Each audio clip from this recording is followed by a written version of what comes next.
All right, polling places are about to close in South Carolina. 5 seconds left in the GOP presidential primary fight between Donald Trump and Nikki Haley. And right now, we can make a major projection.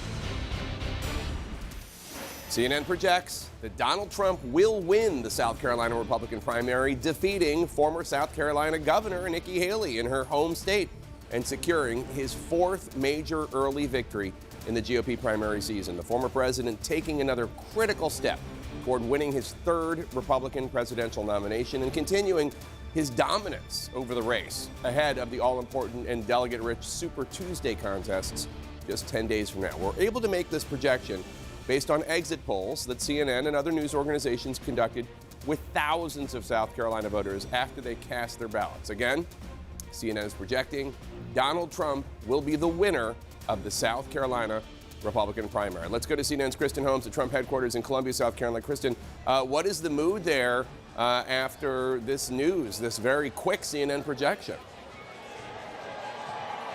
Well, actually, they're just starting to hear it now. You can hear people cheering behind me. This is not unexpected. Donald Trump and his team had expected that he would win. The question, of course, being how large is that margin going to be? The recent polls had her up roughly 30 points. Now, we are told that Donald Trump is going to come out shortly and speak to thank all of his supporters here, and he will be on a plane back to Florida later tonight. Now, again, as you noted, as John noted, this is a sweep for Donald Trump. It is all 4 early states by huge, healthy margins. And what they're hoping that this does, you can hear people cheering now. They're getting the news behind me. There's a lot of excitement. But they're hoping what this does is with this 4th win, particularly here in South Carolina, that this is going to help urge Republicans who are on the fence, who believe that there might be an alternative to Donald Trump, to get behind the former president. They also hope that this will help with some of those holdout donors. What they really want to be doing now is pivoting to the general election, building out their campaign in various states, particularly, I'm told, Arizona,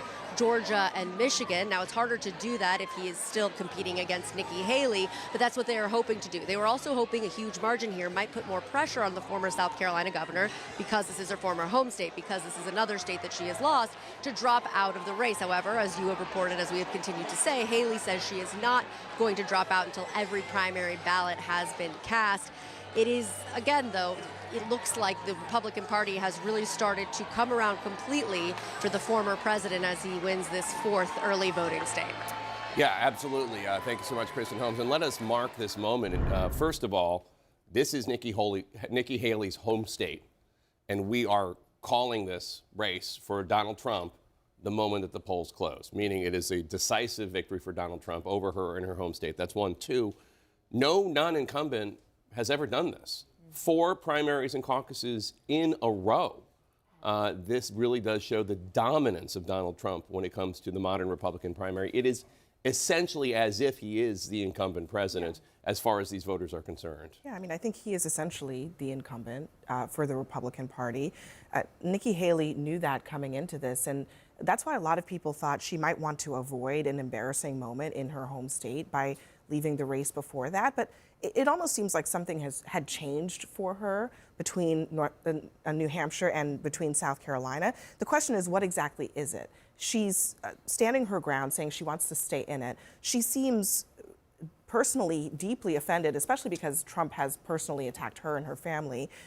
Where else does that go for her? And could this be a candidacy that might be less about how to challenge Trump in the primary and more about what is she going to say about Trump for the benefit of voters writ large? I don't know that Nikki Haley knows the answer to that question just yet, but increasingly that is going to be what people are talking about. Yeah, I mean, we're already hearing from her team the arguments about why she isn't going to go anywhere, arguing that on Super Tuesday, 11 of the 16 states have open or semi-open primaries, meaning people who are not traditional Republicans or registered Republicans can vote in those primaries. But as Lindsey Graham said earlier on this program, he called her a friend, but he basically said, to what end? And the answer to that question is, from her perspective still, is I want to stay in the race. I want to give people a choice. And until and unless she stops getting money in her coffers in order to do that, it's hard to see how she's going to change. I mean, Fox News Decision Desk can now project that former President Donald Trump will win the state's GOP primary. Trump now has 3 times as many delegates as former Governor Nikki Haley. And then with these tonight, he could add up to 50 more. Not a lot of suspense tonight. Not a lot. Haley could not convert her hometown advantage into a win. She told supporters this week she was not dropping out of the race. South Carolina is the last of the early states with a significant number of delegates. The polls have now closed at 7 p.m. We are waiting to see whether we will have a call in one direction or another or a too early to call. That has been the case in a few of the contests we've had. And as you can see there, and I'm learning this as I see it on your screen myself, we do have a call. We have projected a winner at polls closing.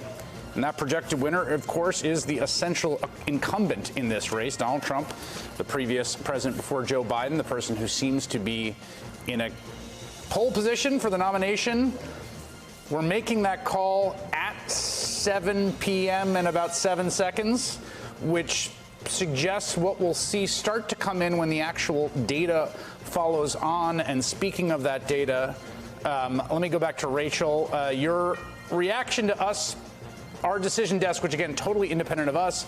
We only learn about it when we see it up there on your screen. But the call that Donald Trump has emerged victorious in the South Carolina primary. Rachel, your thoughts? I mean, a poll closing call is definitive, and it puts an exclamation point on the on the results effectively. It's not a total surprise. But I think what you just said about incumbency, Chris, is important. There's never been a Republican presidential candidate who wasn't an incumbent president already, who won Iowa, New Hampshire, South Carolina. Only Republican incumbents have ever done that. Donald Trump technically is not running as an incumbent right now, but he has just pulled that off, and his margins were double digits. Well, we don't know what the margin will be in South Carolina tonight, but with a poll closing call, I think we're all surmising that it'll likely be a double-digit victory. It's just an emphatic win. I don't think it changes the calculus for Nikki Haley, because I think precisely 0 people in the country expected that she might win tonight, even though it is her home state. It does, again, put a spotlight on what she's going to say in Charleston tonight when she makes remarks. If I were her, I would give the 2-minute warning right now and start speaking immediately. I think as the night goes on, the results don't sink in any better for her in terms of her talking about her future. But, you know, the political calendar includes both Super Tuesday for those dozen states, includes, you know, the Michigan caucuses coming up and all the craziness that's going to happen in Michigan with 2 competing Michigan Republican Party chairs, both of whom called a caucus for different places, so nobody knows where to go. I mean, there's a lot of insanity still to come in the process, and it's blended that calendar with the legal calendar, with the trial calendar of the man who is now the prohibitive frontrunner. There's too many weird, unprecedented variables to justify the other remaining person in the race getting out. Polls have just closed in the South Carolina Republican primary, and now, based on exit polls, ABC News can project Donald Trump will defeat Nikki Haley in her home state. And we're just getting some preliminary exit poll data, a glimpse of what was on voters' minds when they went to the polls today. Nikki Haley was hoping to tighten up this race in the final push here, but take a look at this. 77% of voters had already made up their minds on who to vote for last year. When asked which issue mattered the most in deciding how to vote, 39% said immigration, 33% said the economy, followed by foreign policy and abortion. I want to get right to our Rachel Scott, who is in Columbia, South Carolina at Trump headquarters. And Rachel, what are you hearing from the Trump campaign tonight? Well, Donald Trump was so confident he barely even campaigned in this state. Tonight, he is projected to deliver that crushing blow to Nikki Haley in her home state, a state that elected her to the governor's mansion twice. Look, Nikki Haley knew that she had an uphill battle here in South Carolina, that the odds were stacked against her. She's vowing to stay in this race through Super Tuesday, and she's really staking her whole argument here on the notion that she believes she's the only Republican that can defeat President Biden in November.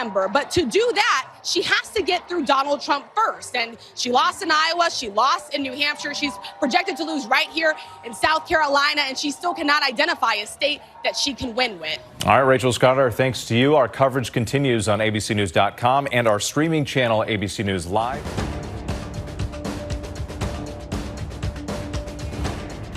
Hello, everyone. everyone. I'm Lana. Zach, thank you for joining us here on CBS News. It is just past 7 p.m. on the East Coast, and that means that the polls have closed in South Carolina, where Republican voters have cast their ballots in the GOP presidential primary.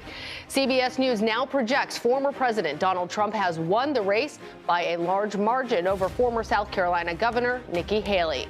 For more on this, we want to bring in CBS News campaign reporter Olivia Rinaldi. She is there at Trump headquarters. They are getting that word. You can see the enthusiasm among Trump supporters. So, Olivia, the polls obviously predicted that South Carolina was going to be a Trump victory anyway. You were there at the watch party. What are you hearing? Yeah, hi, Lana. As you mentioned, I'm here at the Trump campaign watch party in Columbia, and behind me you heard what the people here heard is that Donald Trump has won the South Carolina primary just right after the polls closed. That really speaks to this resounding victory that he's had here in the state. I was there yesterday in Rock Hill where he held his final rally before the primary today, where he said he's not exactly worried about the results from today. He thinks it's going to be a resounding victory, and it seems like it is. NBC News can now make a projection that Donald Trump is projected to win the South Carolina primary. We do not have a margin yet. We do not know by how much, but polls have closed, and this is now our decision desk's projection. Donald Trump in South Carolina. It is not altogether an unexpected result, as we have been talking about for the last 60 minutes right here on NBC News Now, but it is obviously significant as his march to the Republican nomination continues on. He will be picking up delegates in this state. The question is how many, and the question for our Garrett Haake, who is at that Donald Trump watch party, is how much does he win by? What exactly is that margin? It's actually Vaughn Hilliard here at the watch party. And Vaughn, obviously some big news here for the Trump campaign. Talk us through what you're seeing and what you're hearing. Right, Hallie, and I actually just got word that President Trump is set to begin to speak here just moments from now. This, for Donald Trump, was the state that so many looked at as the one place that could potentially be a barrier to him winning this Republican nomination. Why? Not only because of Nikki Haley, but also Tim Scott. I was here at his campaign South Carolina kickoff 13 months ago. He was joined by South Carolina Governor Henry McMaster, as well as Republican Senator Lindsey Graham. And I talked to voters, this was 13 months ago, Hallie, who told me that they did not want their fellow South Carolinians, Nikki Haley and Tim Scott, to jump into the race because they thought that Donald Trump had a successful 4 years as president. They felt like the 2020 election, they contended to me, was stolen, and that Donald Trump deserved to have another shot at it. Well, Tim Scott and Nikki Haley got into the race anyway, and here today it's Nikki Haley, the last one standing. And in fact, I just talked to Lindsey Graham just a few moments ago, and I asked him what was his message to Nikki Haley after tonight's defeat, and he said it is time to unify as a Republican Party. It is time for Nikki Haley to step aside. Iniciamos esta noche en Carolina del Sur, donde el expresidente Donald Trump salió victorioso en las primarias republicanas. Más tarde, su única rival, Nikki Haley, reconocía su derrota. Una encuesta a boca de urna de NBC News encontró que para más de la tercera parte de los votantes, el tema migratorio fue definitivo. Cristina Londoño tiene los detalles. Adelante. Así es, Joana, muy buenas noches. Definitivamente Donald Trump rompió hoy un récord de velocidad. Salió a hablar, a cantar victoria solo minutos después de que lo proyectaran ganador de la contienda en Carolina del Sur, y prácticamente ignoró a su rival, a Nikki Haley, y puso la mira de una vez en la elección. Mucho en juego ese día. Gracias, Cristina. Y así va el conteo de delegados en la contienda republicana. El expresidente Donald Trump tiene 101 delegados. Le sigue Nikki Haley con 17. Otros precandidatos con acumulados, pero que están fuera de la contienda, son Ron DeSantis con 9 y Vivek Ramaswamy con 3. Se necesitan 1,215 delegados para obtener la nominación del Partido Republicano. Hi, everyone. George Stephanopoulos here. Thanks for checking out the ABC News YouTube channel. If you'd like to get more videos, show highlights, and watch live event coverage, click on the right over here to subscribe to our channel. And don't forget to download the ABC News app for breaking news alerts. Thanks for watching.